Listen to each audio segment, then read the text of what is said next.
저는 한국문학관 협회장이고 독립모골문학관장인 장윤희입니다. 오늘 문학카페 유랑극장이 아주 오래전 경주에서 황성예터에 밤이 들면 월성만 고요해 이런 노래와 함께 유랑극장을 펼치던 그 유랑극장이 오늘 다시 경주로 돌아왔습니다. 지금 세월호 관계로 돌아가신 분들과 아직까지 구제되지 못한 분들에게 정말 애통한 마음을 금치 못합니다. 이 행사는 추모하고 애도하는 행사가 되겠습니다. 잠깐 묵념을 드리고 말씀을 하겠습니다. 다 같이 일어서서 묵념 다 같이 해주세요. 돌아가신 분들과 아직까지 생존하지 못한 사람들 다시 구제되기를 바라는 뜻에서 우리가 묵념을 드리겠습니다. 다 같이 묵념.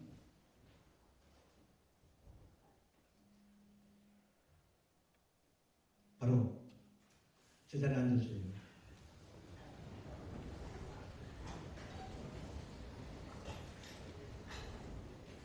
한국문화예술위원회와 한국문학관협회가 공동 주최하고 그리고 이 독립모골문학관과 이육사문학관이 공동 주관하는 문학카페 유랑극장은 문학이 너무 대중과 동떨어져 있기 때문에 문학이 대중과 함께 호흡하고 또 대중과 함께 대화하고 대중과 더불어 생존해야 한다는 뜻에서 가장 대중과 가까운 자리에서 오늘 공연을 하고 또 오늘 이 행사를 하게 된 것입니다. 오늘 출연하시는 하성남 작가는 한국 최고의 인기 작가요. 또 김동수 교수님은 이 분야에서 투철한 연구를 하신 분입니다. 이 두 분이 많은 것을 여러분들에게 제시를 할 것이고 또 공연하는 여러분들도 많은 것을 보여주실 겁니다. 오늘 또 이 자리에서 함께 출연하는 선등여고 학생과 경주고등학교 학생들 전부 감사를 드립니다. 이 행사가 한국 문학을 활성화하는 그런 이 계기가 되기를 바랍니다. 감사합니다.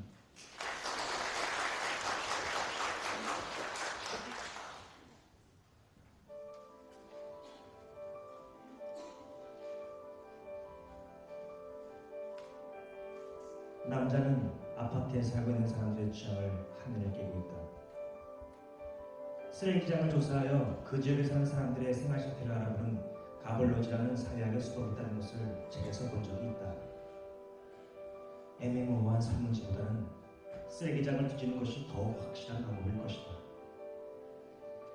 쓰레기는 거짓말을 하지 않는다. 쓰레기야말로 숨은 그림 찾기의 모범답안이다.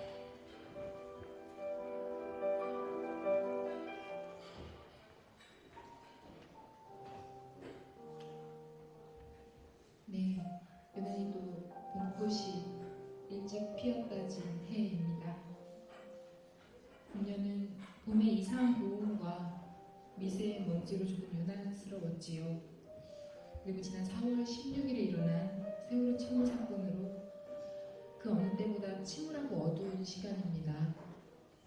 아마 많은 시간이 흘러도 우리는 앞으로 2014년 하면 많은 이들이 세월호를 떠올릴 것입니다. 그러고 보니 최근 몇 달 사이에 너무도 많은 어린 생명을 잃었습니다. 금년 해변대 캠프, 부산 외대 신입생 오리엔테이션, 그리고 세월호까지 애타고 아파하는 희생자 가족들, 살아남았으나 친구와 선생님을 잃은 어린 학생들, 빈자리 가득할 학교 등을 생각하면 너무 아프고 끔찍하다는 생각밖에 들지 않습니다. 계절마다 합동 분향소가 차려진다고 탄식하는 누군가의 말이 무척 아프게 다가오는 시간입니다. 선진국을 눈앞에 두고 있다는 21세기 대한민국, 세계 경제 10대 강국이라는 이곳에서 어떻게 이런 일이 일어나는지 저는 모르겠습니다. 사고가 사건이 되고 인재가 되는 일이 이번이 부디 마지막이길 바랍니다. 어린 꽃들을 지켜주지 못한 어린애 한 사람으로서 정말 미안하다는 이야기 전하면서 오늘 시작을 하려고 합니다. 어떤 말로도 마음이 풀어지지 않고 상황이 변하지 않는다는 것 또한 알고 있습니다. 지난주 진해에서 저희가 행사를 하면서 저는 이제부터 저의 믿음, 나의 믿음은 기적이라고 말씀드린 적이 있는데 믿음 그렇게 함부로 바꾸는 거 아니지요? 전 아직도 기적이 일어날 것이라고 굳게 믿고 있습니다. 하지만 이 말만큼은 꼭 해드리고 싶어요. 미안하고 누구에게랄 것도 없이 우리 모두에게 사랑한다는 말 해드리고 싶습니다. 혹시 듣고 계시다면 우리의 마음을 좀 들어주십시오. 또한 문화카페 유랑극장 제작진 역시 이런 상황에서 원래 예정대로 행사를 해야 하나 저희가 행사 직전까지 많은 고민이 있었습니다. 회의에 회의를 거듭했고요. 그 어떤 말로도 위로가 되지 않는다는 것 알고 있습니다. 하지만 저희는 저희의 방식대로 누군가의 문장, 누군가의 입을 빌어서라도 꽃다운 이들의 죽음을 함께 기려주자는 데 의견을 모았습니다. 어려운 자리 무척 힘들게 모인 무대입니다. 슬픈 무릅쓰고 오랫동안 기다려주신 분들 생각하면서 이곳에 왔어요. 또한 곰팡이 꽃새처럼 용기를 내어 쓰레기 더미 속에서 썩어가고 있는 진실에 대해 이야기 나누는 의미 있는 시간을 만들면 좋겠다는 생각을 했습니다. 참고로 저희 평소에 문화카페 유랑극장은 유쾌함과 웃음을 강조하곤 했었습니다. 부득이 지난 진해에 이어 경주 행사 역시 조금 차분하게 진행을 해드리는 점 깊게 양해해 주시기 바랍니다.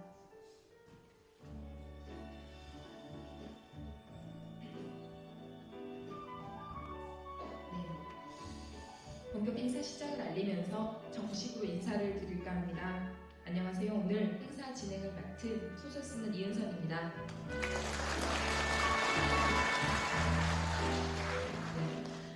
지난 1월부터 전국 각지를 돌면서 숨가쁘게 저희 순회 콘서트를 펼쳤던 문화카페 유랑극장. 경주가 벌써 7번째 시간입니다. 본 행사에 앞서 지난 4월 18일 경남 진해에서 애틋하고도 충만스러운 그 한껏 기다림에 서로 몸담그기라는 제목으로 시집 기다린다는 것에 대하여의 정일근 시인을 초대 작가로 모시고 동국대 철학과 홍윤기 교수님께서 테마 강연을 맡아 진행했던 6번째 행사 어땠는지 잠시 알려드릴까 합니다. 그날 함께했던 분들의 이야기를 잠시 들어보겠습니다. 기다림이라는 시의 말들이 그 자리에서 정말 기다림의 몸짓으로 나타나는 것을 체험했던 기적의 자리. 나와는 다른 기다림들에 대해 알게 된 좋은 경험. 빠른 세상 속에서 깨달은 기다림의 아름다움, 기다림의 간절함을 다시 한번 깨우친 자리. 네, 오늘 저희가 함께 만나볼 작품은 하성란 소설가의 단편소설 곰팡이꽃입니다. 이 작품은 오늘 초대 작가이신 하성란 작가가 불과 32의 젊은 나이이던 1999년 제30회 독립문학상이라는 큰 상을 받게 해 화제가 되기도 했고요. 이후 텔레비전 드라마 그리고 만화로도 만들어질 만큼 상당히 알려진 작품이자 작가님의 대표작이라고 가히 말씀드릴 수 있겠는데요. 심사 당시 이청주, 김화영, 김윤식 이 3명의 심사위원들이 이 작품에 보여준 애정 역시 남달랐습니다. 작고한 소설가이시죠. 이청준 선생님께서는 참으로 희한하고 값진 새소설 언어의 발견, 문학평론가 김화영 선생님께서는 무엇보다 참신하다는 느낌이 이 작가와 작품의 미덕이라고 높이 평가해 주셨습니다. 우리 문단의 원로이시지요. 문학평론가 김윤식 선생님께서는 수상작도 그렇지만 작가도 눈부시다. 인식론의 전환, 농경사회적 상상력의 상상력의 종원 등의 표현을 하시면서 극찬을 아끼지 않으셨어요. 포털 사이트에 어느 독자가 남긴 댓글도 무척 인상적입니다. 작품을 읽은 후 고지서를 그냥 버리기가 왠지 찝찝했다.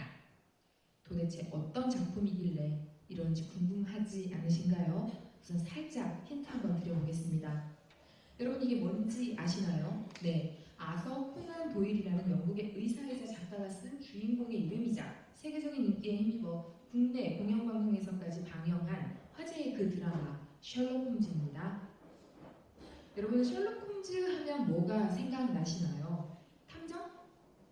유일한 친구인 존 왓슨 박사? 아니면 라이벌 궤도 루팡?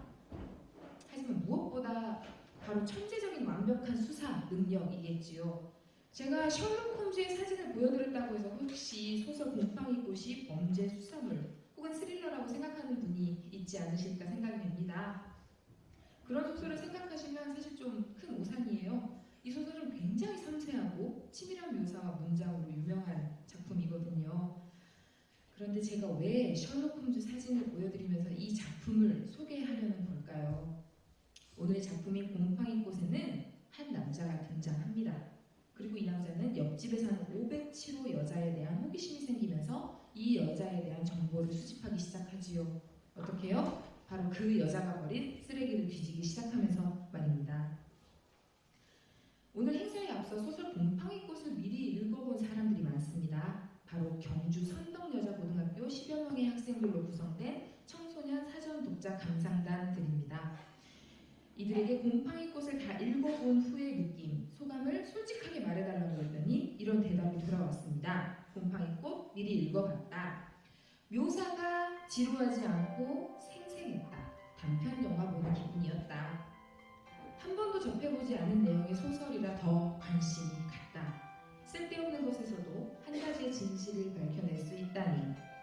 처음에는 무슨 내용인지 이해가 잘 안 돼 당황했는데 점점 뒷이야기가 궁금해졌다. 쓰레기통 뒤지는 것보다는 서로 인사하며 소통하는 게 더 낫지 않을까? 그리고 대화 부분이 헷갈려 읽기가 조금 불편했다. 개인정보, 성격 파악이 가능하다니 앞으로 쓰레기 버릴 때 주의해야겠다. 호기심이 생겼을 때 끝까지 파헤치는 남자의 행동 본받아야겠다. 그리고 사전 독자 감상단 학생들의 마음을 붙잡은 소설 속 문장들 몇 가지 잠시 살펴보실까요?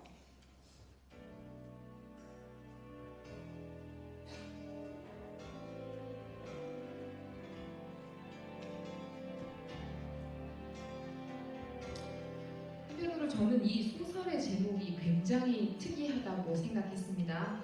곰팡이와 꽃, 참 어울리지 않는 조합이 아닌가 싶은데요. 경주 최고의 명문 선덕여자고등학교 사전 독자 감상단들은 이 제목을 두고 어떻게 생각했는지 궁금했습니다. 곰팡이꽃 제목에 담긴 의미는? 인간관계의 단절 속에 좀 더 진정한 속마음을 꽃이라는 싱싱하고 활기찬 언어에 담고자 정한 것 같다. 비록 곰팡이가 피고 악취를 풍기는 쓰레기지만 파헤쳐보면 꽃보다 더한 향기를 갖고 진실을 밝혀낼 수 있기 때문 아닐까? 지저분해서 쓸모없어서 버려진 쓰레기지만 우리의 진짜 병의 모습을 알려주기 때문이다. 자, 어떠세요? 제목과 그 제목에 대한 감상만 봐도 어떤 내용일까 정말 궁금해지시지요? 소설의 감이 혹시 오시나요? 그래도 역시 모르겠다 하시는 분들이 곳곳에 계실 거라고 생각을 합니다. 그럼 오늘 이 소설을 보다 구체적이고 생생하고 그리고 입체적으로 느껴보는 시간을 가져보도록 하겠습니다.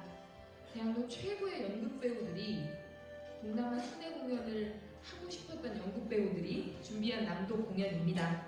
오늘의 공연은 극단 창세에서 수고해 주시겠습니다. 박수 부탁드리겠습니다. 소설 곰팡이꽃입니다.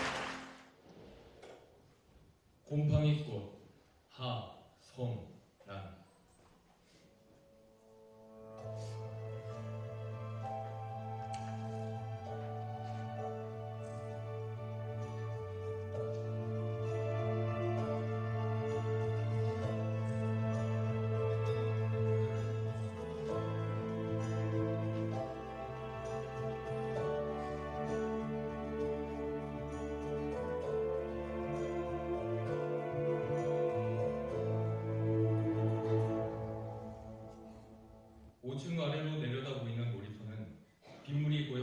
작은 웅덩이 같다. 이틀 전 내린 폭우로 놀이터 곳곳에는 채 빠지지 않은 흙탕물이 고여있다. 여자가 걸터 앉은 시소의 반대쪽도 물이 고여있다. 여자는 콩깍지를 까고 있다. 깍지를 비틀 때면 벌어진 껍질 사이로 얼룩 무늬의 강낭콩 알들이 나란히 나타난다. 여자의 손가락은 풋내가 물씬하다. 깍지에서 튄 콩이 모래밭 위로 날아가면 여자는 허겁지겁 엉덩이를 공중으로 쳐들고 콩을 줍는다. 어느덧 바구니에는 강낭콩이 수북이 쌓인다. 오늘 밤 강낭콩밥을 지으시게요?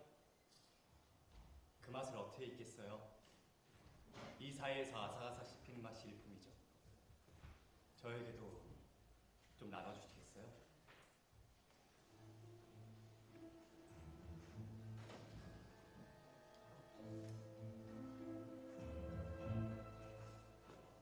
아름다운 뒷대, 콩깍지, 시소, 엉덩이.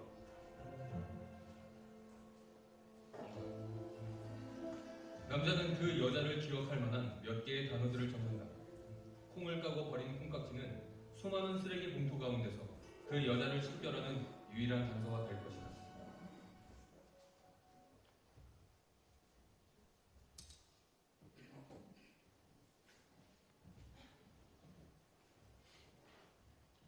새벽 2시가 조금 넘은 시간이다.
풀기 어렵도록 쓰레기 봉투를 야무지게 묶어버린 누군가를 원망할 수는 없는 일이다. 버린 쓰레기 봉투가 다시 풀릴 것이라고 생각하는 사람은 아무도 없을 것이다. 남자도 그 일이 있기 전까지는 그렇게 믿었다.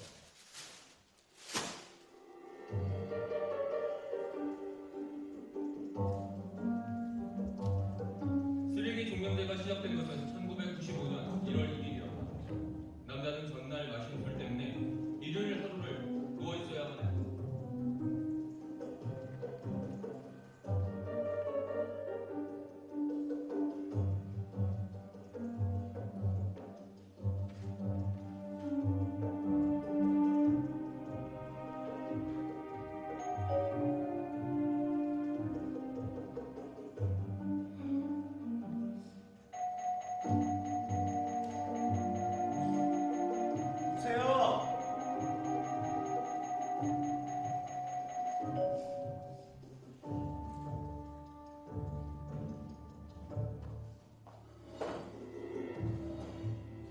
안녕하십니까. 요즘 수지침을 메고 계십니까? 그제서야 한 번도 열어보지 않고 장롱에 얹어둔 상자가 떠올랐다. 사무실을 찾아온 세일즈맨에게 어쩔 수 없이 사들인 수지침 용구와 책자가 든 상자를 남자는 한 번도 열어본 적이 없다. 어떻게 한 번도 본 적이 없는 사람이 수지침에 대해서 알고 있는 것인가? 왜요? 수지침 옆에서 보낸 정보신문이 당신네 우편함에 꽂혀 있던데. 남의 집 우편함을 훔쳐본 건가?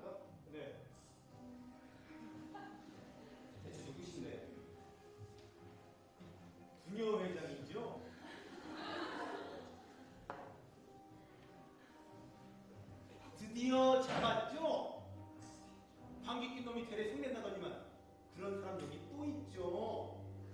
댁을 찾느라 우리가 얼마나 고생했는지 모르죠. 이 쓰레기 봉투를 이잡듯이 샅샅이 뒤졌죠. 지성이면 감천이죠. 결국 우리 눈에 이 쓰레기 봉투가 나타나게 된 거죠. 부녀 회장이 쓰레기 봉투를 남자의 코앞에 대고 흔들어댄다. 수지침 협회라고 한자로 쓰인 봉투다. 봉투에는 남자의 이름과 주소가 깨끗한 팔자로 찍혀있다. 설마 구격 봉투를 사용해야 한다는 걸 몰랐다고 발뺌하지는 않겠죠? 백 같은 비양식적인 사람 때문에 이 나라가 이 모양 이 꼴이 된 거죠. 내가 9살 때 우리 아버지에 따라서 대동강을 건넌 이래로 산전수전 당했겠지만 이렇게 남의 쓰레기를 뒤져본 적은 정말 처음이죠. 다시 한번 이런 짓을 하면 나를 또 만나게 되죠. 10만 원이죠, 벌.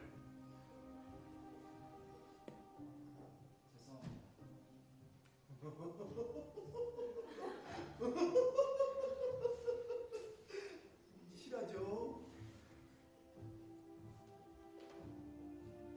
이번만 봐드리는 거죠? 뭐야?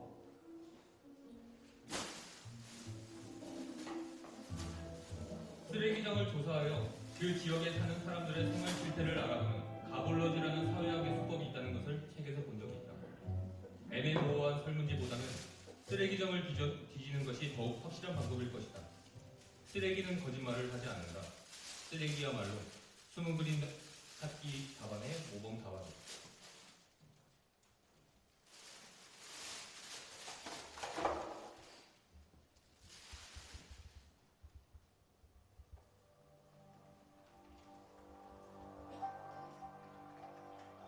먼지가 엉킨 머리카락과 담배꽁초가 한데 뒤범벅이 되어 있다.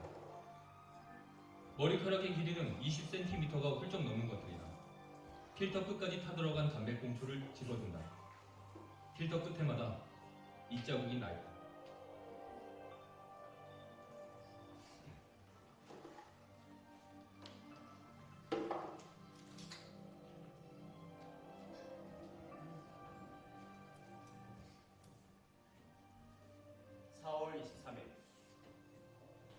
오비라고 맥주 컵, 풀무원 콩나물, 코카콜라, 신라면, 맛있는 참소주. 남자의 수첩에 글씨들이 빼곡하게 채워져 있다. 숨은 그림 찾기에서 찾아야 할 항목들처럼 보인다. 남자는 지난 겨울부터 지금까지 통틀어 100개가 넘는 쓰레기 봉투를 뒤졌다. 쓰레기를 뒤지는 동안 자연스럽게 이 아파트에 사는 90가구의 취향을 조금씩이나마 알게 되었다. 벌써 새벽 4시가 지나 있다.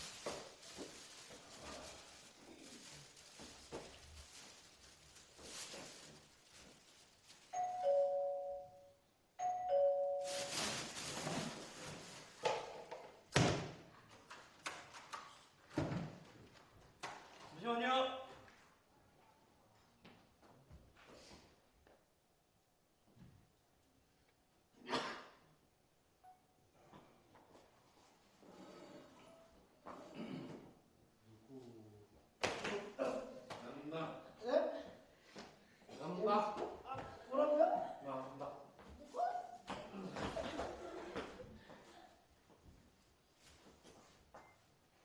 당신 누구야? 당신 누군데 당신이 이 집에 있는 거야? 왜 이러십니까? 한밤 중에 집 잘못 찾아오신 것 같은데. 무슨 소리야? 내가 여기 눈 감고도 찾아와. 어? 너 어디 있어? 아니야. 어디 숨어 있어? 빨리 나와! 어디 있어? 큰 소리를 치던 사내가 벼랑간 한 발자국 물러서며 걷잡을 수 없이 구토를 하기 시작한다.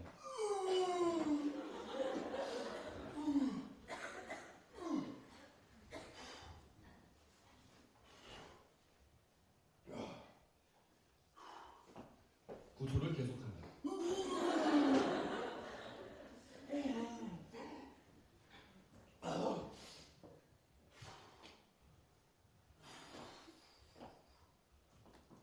여기가 500초 아니에요? 상가 아파트 500초인데.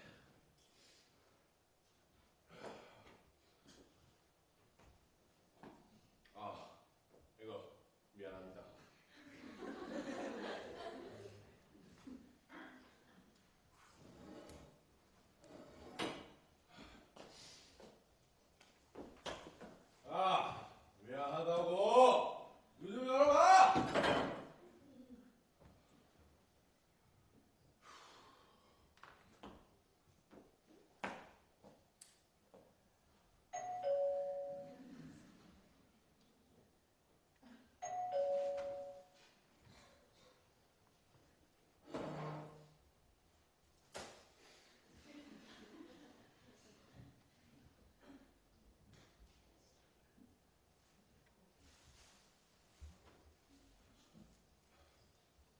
앞집에 전해주세요.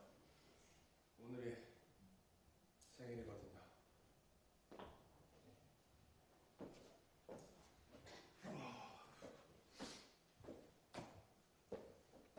서른?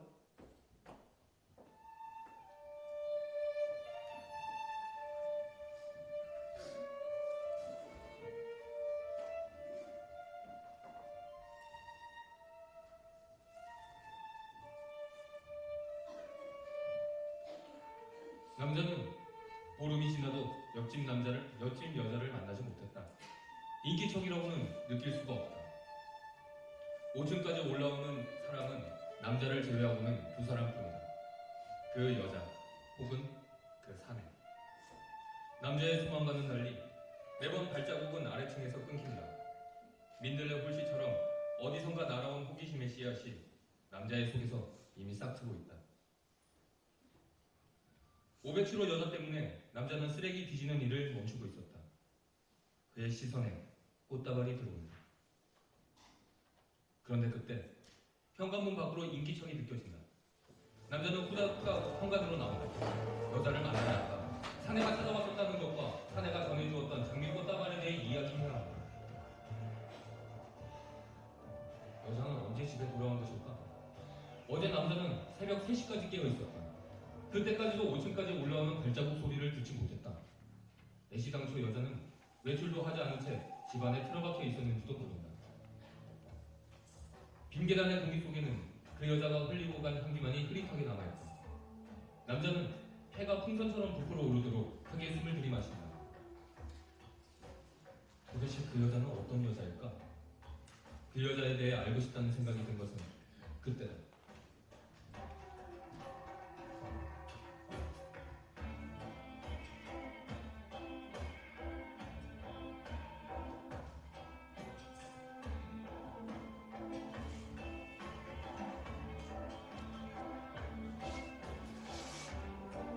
드디어 실내화 한 짝을 손에 넣는다.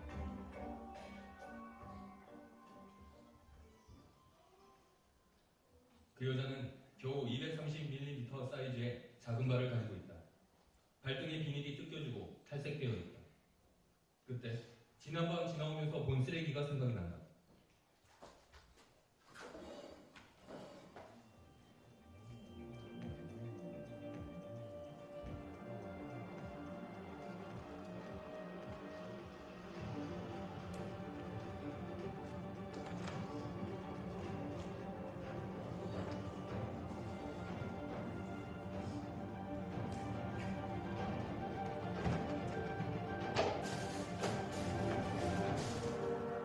드디어 보름째 되는 날, 남자는 쓰레기 봉투 안에서 여자의 나머지 한 짝의 실루엣을 발견하게 된다.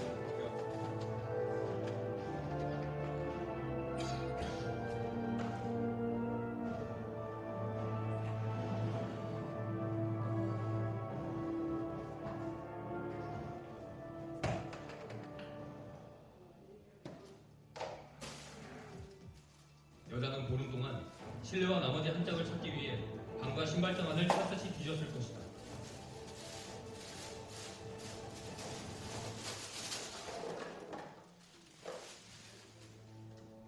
기어코 오늘에서야 쓸모없어진 한 짝의 실내화를 버렸다.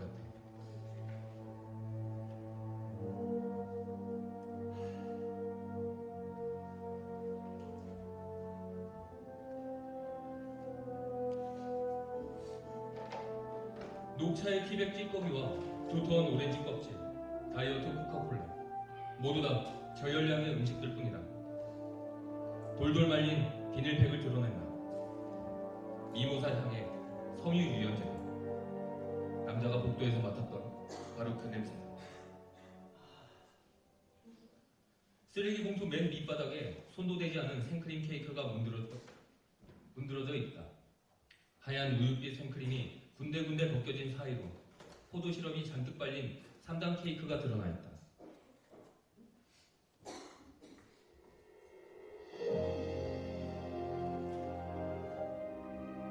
그 위에 하늘하늘하게 곰팡이 꽃이 피어 있다. 체리가 얹혔던 자리에는 생크림 위에 굵은 테두리가 남아있을 뿐이다. 여자는 체리와 파인애플, 귤만 골라 먹은 것 같다. 그런데 그때 전화번호로 생각되는 11자리 숫자들이 적힌 쪽지, 연체된 핸드폰 사용료 청구서가 들어있다. 최지애 010-3343-7890.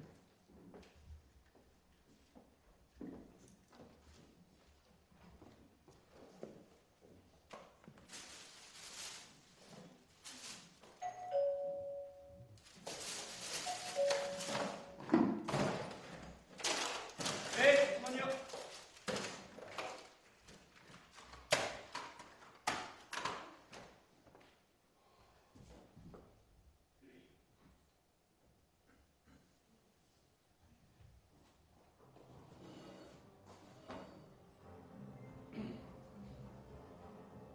미안합니다.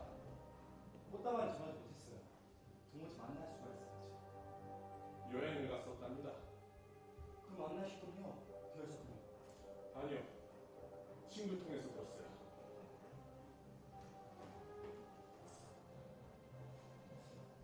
자꾸 부탁만 해서 미안한데 이 케이크 좀 전해주시겠어요?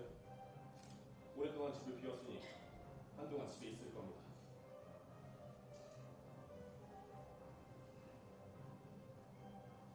아! 두 손으로 드셔야 돼요. 흔들리면 찌그러지거든요. 생크림 케이크인가 봐요. 체리나 파인애플 그게 많지. 네. 그녀는 생크림을 참 좋아하죠. 저도 물론 생크림 광이지만요. 근데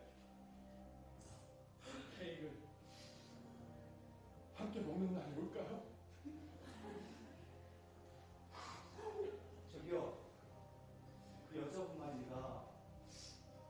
혹시 아세요?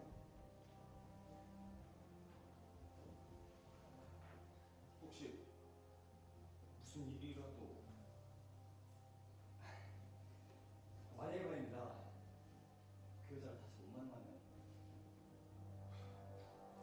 그럼 그땐 형씨가 되시오.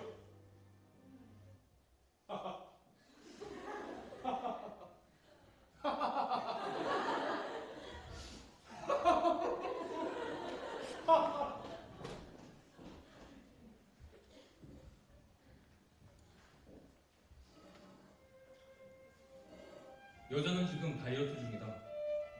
여자는 남자가 좋아하는 생크림 케이크를 억지로 먹어주는데 지쳤고, 남자는 여전히 여자가 생크림 케이크를 좋아한다고 믿어버린 데서 생긴 오해가 그들 사이에 틈을 만들었다. 사내가 한 번쯤이라도 여자의 쓰레기를 훔쳐볼 수 있었다면 그들은 헤어지지 않았을지도 모른다.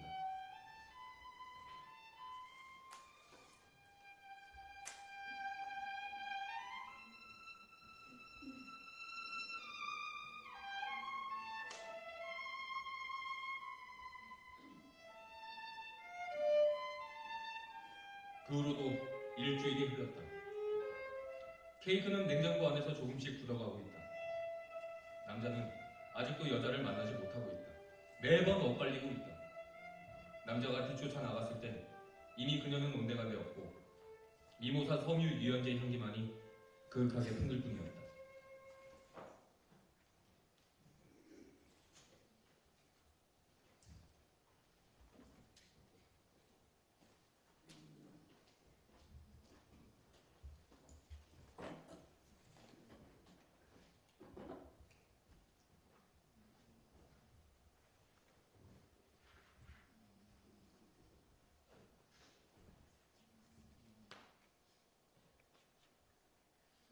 여보세요? 저기요. 케이크를 전해드려야 될 것 같은데 도무지 만날 수가 없어서요. 뭔 소리예요?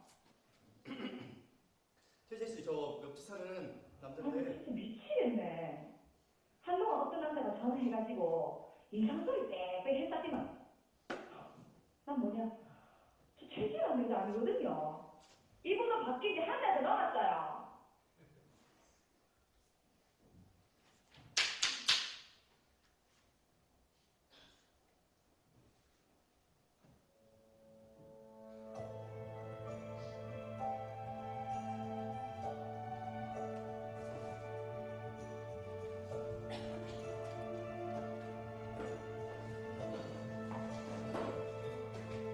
507호의 문이 활짝 열려있다.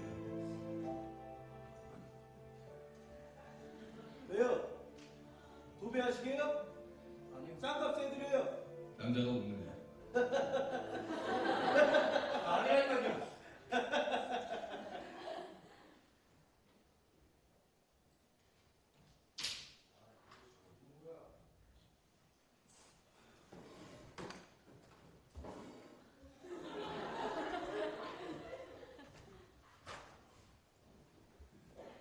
안녕하세요. 예, 안녕하세요. 미안합니다. 케이크는 전해주지 못했어요. 제가 먹느라 꼬박 일주일 걸렸고요. 아, 여자분 이상한 거 알고 계셨죠? 아, 그런데 거기서 뭐 하고 계세요?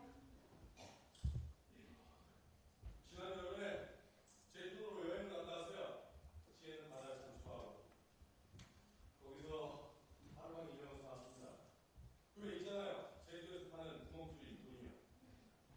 근데 지혜가 변한 듯 창밖으로 비닐을 던져버렸어요. 여기 어디쯤 떨어졌는데 하하 이거 도대체 찾지 못하겠네요. 네.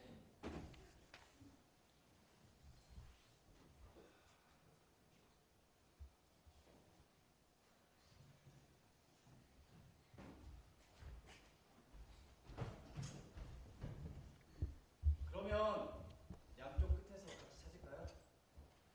바쁘시지 않으세요? 뒤에 남는 건 시간뿐이요. 우리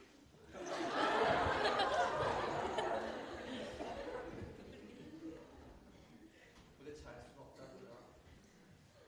진실이라는 것은 쓰레기 속에 썩어가고 있습니다.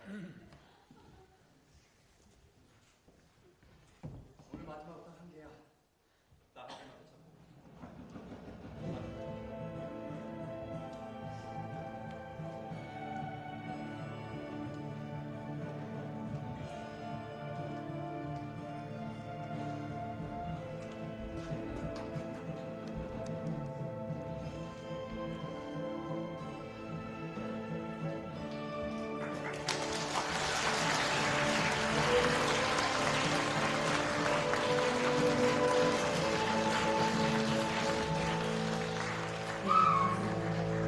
대본 합력 연출의 백석현 연출님께서 수고해 주셨고요. 오늘의 연출은 황위재 연출님이십니다. 열연해준 배우분들께서는 신선한, 조민기, 한재용, 강정후 배우분들이세요. 굉장히 재미있었지요. 소설이 그들의 몸을 빌려 다시 태어난 느낌입니다. 다시 한번 박수 부탁드릴게요.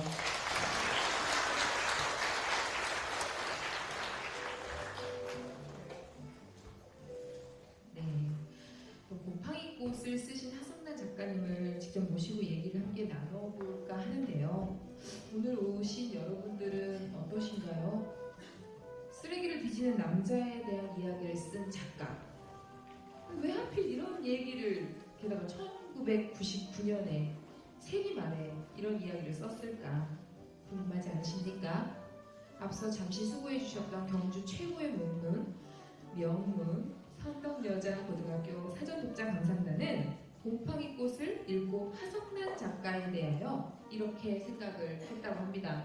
내가 상상해본 하성란 작가는 꼼꼼히 살펴보고 신중히 결정하는 성격, 주위 사람들에게 관심이 많고 관찰하는 것을 좋아하는 사람, 소설의 분위기와는 다르게 외향적인 분, 사색을 좋아하나 지루하지 않고 일상에서 기발한 아이디어를 내는 분. 근데 왠지 모르게 좀 까칠할 것 같다. 그리고 완벽주의자일 것 같다. 어떠세요? 이따 한번 정말 그들의 상상과 그분이 일치할지 좀 나중에 살펴보기로 하고요. 여러분에게 나름의 답을 드리기 위해서 지금부터 조금 자세히 작가님에 대해서 살펴보는 시간을 갖도록 하겠습니다. 1967년 서울에서 출생을 하셨고요.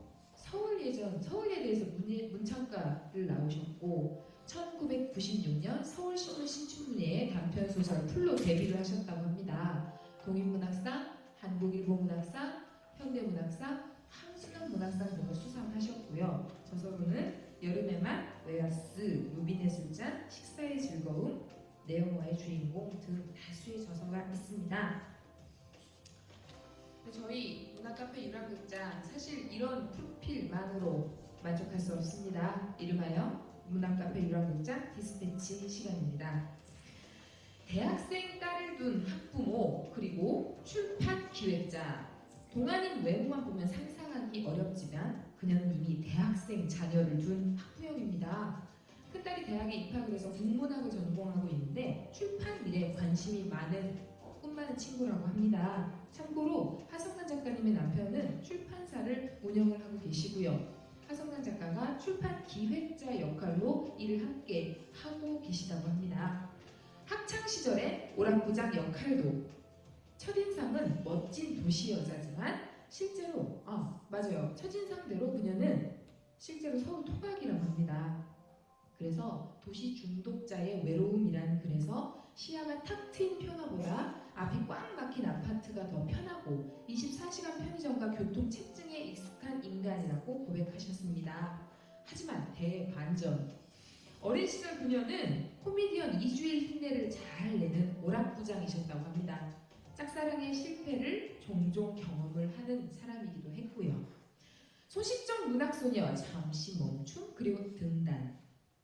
초등학교 2학년 때부터 글을 써서 중학교, 고등학교까지는 각종 글짓기 대회에서 상을 탄 덕분에 공책을 사서 쓴 적이 없다는 자칭 소식적 문학소녀라고 하셨는데요. 당연히 문학에 큰 관심이 있었지만 집안 형편 때문에 실없게 고등학교에 진학할 수밖에 없었고, 하지만 고등학교 때 쓴 소설로 그 당시 3만 원의 상금을 받을 정도로 소설은 그녀의 존재를 드러낸 유일한 무기였다고 합니다. 그리고 직장생활과 늦깎이 대학 입학 등의 시간을 거쳐 29회 등단을 하셨다고 합니다.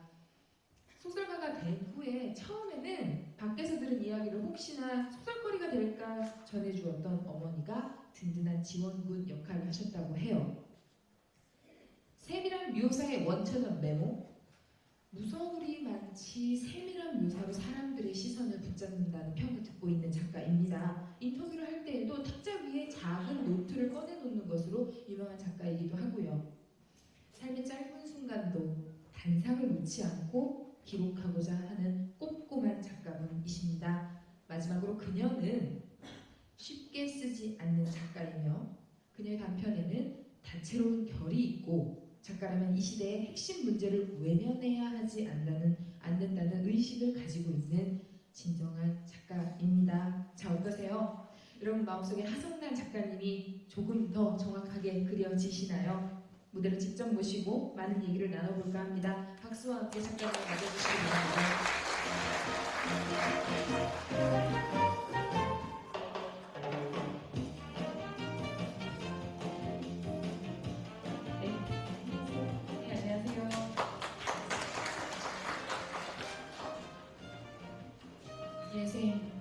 어려운 자리 오셨습니다. 오늘 낭독 공연 지켜보시고 또 여기 수많은 관객분들 마주하셨는데요. 낭독 공연 지켜보신 소감과 저희 행사에 오신 느낌 한 말씀만 여쭙겠습니다. 일단 연극이 정말 재밌었고요. 네. 이렇게 남자들로만 이루어진 이런 극단이 하나 있었으면 좋겠다는 생각을 이 와중에 하게 했어요. 그래서 이분들이 하시는 공연을 또 나중에도 가서 찾아서 관람하고 싶다는 생각을 했습니다. 고생 정말 많이 하시고 땀이 다 맺히실 정도로 하셔서 감동했어요. 정말 열연을 펼쳐주셨지요. 세월호 사고 때문에 사실 오늘 이 자리 오시기가 쉽지 않으셨을 거라 생각을 합니다.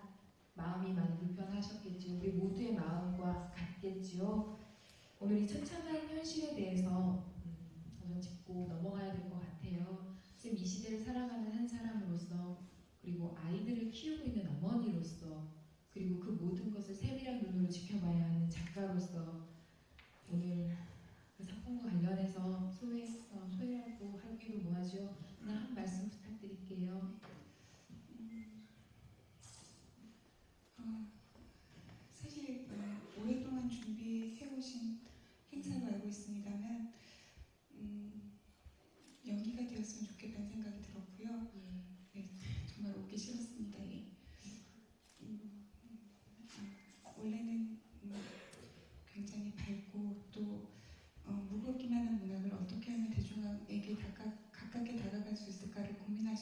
기획 취지라기 때문에 감독님 물론 많은 스태프분들이 그런 고생을 하고 계신다는 걸 알고 있는데 세월호 사건 때문에 이렇게 오늘 분위기도 조금 바꿔서 진행하시는 걸로 알고 있습니다. 저는 그동안 제가 어른이라는 생각을 하지 못했었는데요. 말씀하시는 것처럼 어쩌면 나이가 먹어가는 것에 대한 어떤 두려움이 있었고 어쩌면 나이가 덜 드는 것이 어쩌면 참신한 소설을 써낼 수 있다는 생각을 해서 애써 어른이 되지 않고자 노력했습니다. 그런데 이번 사건을 겪으면서 저는 제가 정말 힘이 없는 어린인 것이 너무 안타까웠고요. 힘을 갖고 싶습니다. 이 힘을 가져서 힘이 없더라도 이 작은 목소리 하나하나가 다 취합될 수 있는 제 목소리를 듣지 못하더라도 어디선가는 들어준다는 그런 믿음을 가지고 두려워하지 않고 제 목소리를 내는데 노력해야겠다는 생각을 했습니다. 오늘 작가님의 목소리가 다시 시작되는 날이라고 생각을 하고요. 이 무대가 모두와 함께하는 시간이라고 생각을 할게요, 선생님. 다음 질문 좀 이어가겠습니다. 선생님의 단편 소설 별 모양의 얼룩이라는 소설이 있습니다. 화성 시랜드 참사를 소재로 한 작품이고요. 어린 딸을 참사로 잃은 엄마의 심리, 특히 맞벌이 엄마의 자식에 대한 미안함과 상실감이 잘 묘사됐다는 평가를 받고 있습니다. 단편 영화로 만들어지기도 했고요. 선생님, 사회적인 문제를 작가가 바라보는 관점이랄까요? 과연 우리는 지금 여기에서 선생님도 이런 소재를 작품으로도 많이 쓰시기도 하셨으니까 선생님 사회적인 문제를 작가가 바라봐야 되는 관점 그리고 우리 모두는 도대체 어떤 관점으로 이런 비극적인 일들을 바라보고 또 대처해야 하는 것인지 혹시 한 말씀 부탁드리겠습니다. 작가라는 생각보다는 그 한 어머니의 입장이 되고자는 생각이 먼저 들었습니다. 슈랜드 참사가 일어났던 때 희생당한 아이들이 저희 아이의 큰아이와 동갑이었고요. 저희 아이도 여름 수련회를 며칠 앞두고 있는 상황이었는데 그 참사 이후에 지금과 마찬가지로 수련회가 모두 취소되고요. 먼저 또래의 아이를 잃은 부모들에게 마음이 갔습니다. 어떻게 하면 위로할 수 있을까? 직접 찾아가서 위로는 할 수 없지만 그렇다면 내게 주어진 작가라는 위치에서 내가 할 수 있는 일은 무엇인가? 단지 슬픔을 슬퍼하고만 말 것이 아니라 결코 잊지 않도록 해야 되는 것은 아닌가라는 생각이 들어서 소설을 쓰게 됐습니다. 역시 저희도 다 같이 가슴 아파하고 사실 글을 쓰고 글을 향유하는 사람들은 또 우리만의 방식으로 이 시대를 같이 아픔을 나눠야 되는 게 아닌가 하는 생각이 들고요. 저희가 오랫동안 질문을 좀 공들여 왔습니다, 선생님. 선생님 이제부터 선생님의 개인적인 질문을 좀 드려볼게요. 앞서 소개에서 말씀드렸지만 습작 기간이 꽤 길었더라고요.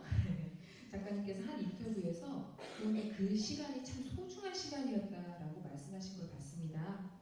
작가의 꾸는 학생들에게 이 자리에도 혹시 와 있을지 모르는 우리 학생들에게 또 먼 날 자신의 꿈을 이루기 위해 노력 중인 학생들을 위해 선생님께서 지나온 습작 시절의 이야기를 잠깐만 들려주실 수 있을까요?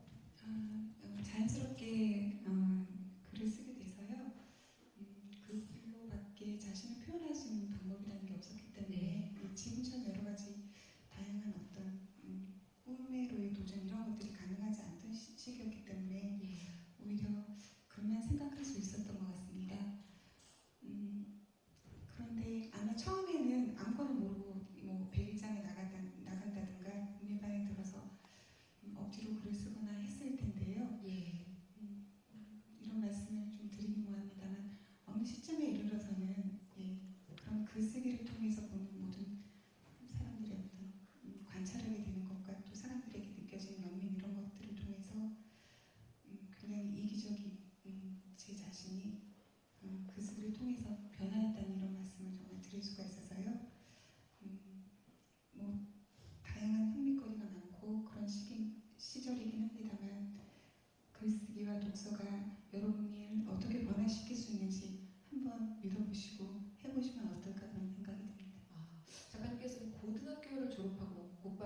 취업 전선에 뛰어드신 후에 늦깎이 대학생 시절을 겪으셨어요. 그렇게 일을 하시면서 1985년 10월에 누런 월급 봉투를 처음 받으셨다고 합니다. 그 소중한 첫 월급으로 부모님 내복을 사드리고 동생들에게 줄 케이크도 사고 또 자신을 위해서 월간 현대문학의 정기 구독권을 끊으셨다고요.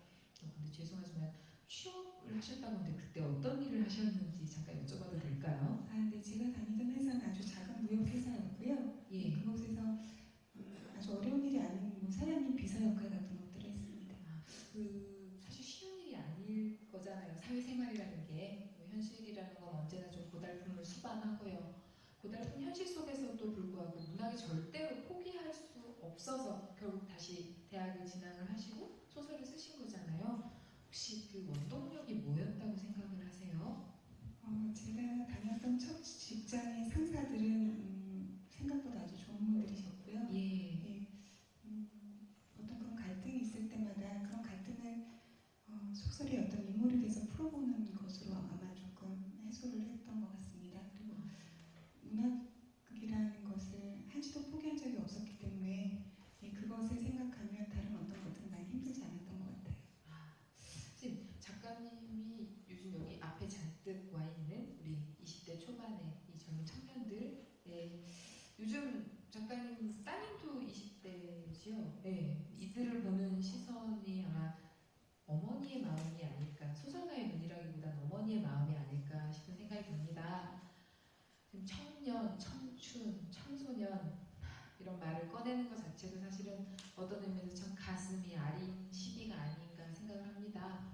선생님, 제가 돌발 질문 하나 드릴게요. 지금 여기 와 있는 우리 예쁜 이 청년, 청소년들에게 어른, 뭐 작가, 어머니 다 좋은데요. 한 말씀 좀 부탁드릴게요. 사실 저희가 대학교에 입학하면서 같은 또래라고 해서 모든 분들의 어머니로 생각되지는 않습니다. 사실 그보다는 이제 어른이 되었고 같은 어른의 입장에서 무언가 사회를 위해서 무언가를 하는 그런 구성원으로서의 같은 동등한 입장에 섰다고 하기 때문에 늘 후배들이라는 생각을 하고 있습니다. 여러 가지 많이 바뀌었고요. 그럼에도 불구하고 바뀌지 않은 말들이 있는데 제가 늘 불만스러웠던 거는 많은 분들이 분노하지 않는다는 것이거든요. 분노해야 할 때 분노하지 않습니다. 그것이 정말 좀 불만이었는데요. 여러분이 분노하지 않아도 세상은 굴러가게 되어 있습니다. 그렇지만 분노할 때는 분노해야 된다는 생각이 듭니다. 이것은 이번 사건 때문이 아니라 그 전부터도 늘 느끼고 있었던 건데요. 사회에 던져진 20대 초반의 어떤 이들의 어떤 그런 감성도 도저히 분노할 수 없게 만드는 사회의 시스템이라는 것도 참 뼈저리게 느끼고 있습니다. 작가님, 제13회 황순원 문학상 수상작인 칼의 온더보더에는 20살에 갑자기 사회에 내던져진 영은이라는 인물이 등장합니다.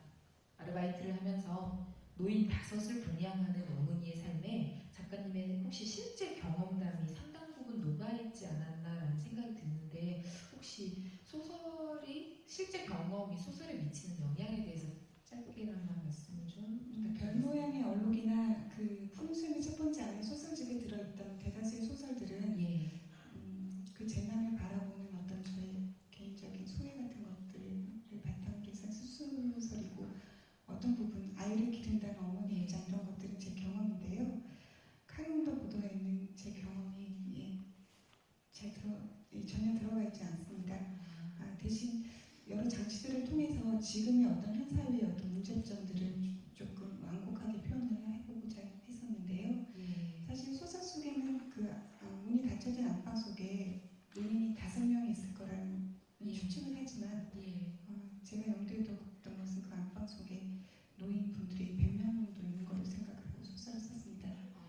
그 식사를 하실 수 있는 그런 힘이 되는 분들이 5분인 거죠. 그 안에 몇 분의 노인이 있는지는 거기 드러내고 쓰진 않았어요. 선생님의 소설을 보면 흔히 마이크로적 묘사의 달인이라는 칭송을 받고 계시기도 합니다. 특별히 특별히 소설을 쓰시는데 소설의 문장을 다루는 데 있어서 묘사를 집중하시는 까닭 혹은 나는 이런 식으로 묘사를 하기 위해 이런 준비를 했다라고 혹시 들려주시고 싶으신 노하우가 좀 있으시다면? 사실 저를 초대 손님으로 나오라고 하셨기 때문에 그런 칭찬들을 하시는데 많이 겸연쩍고요.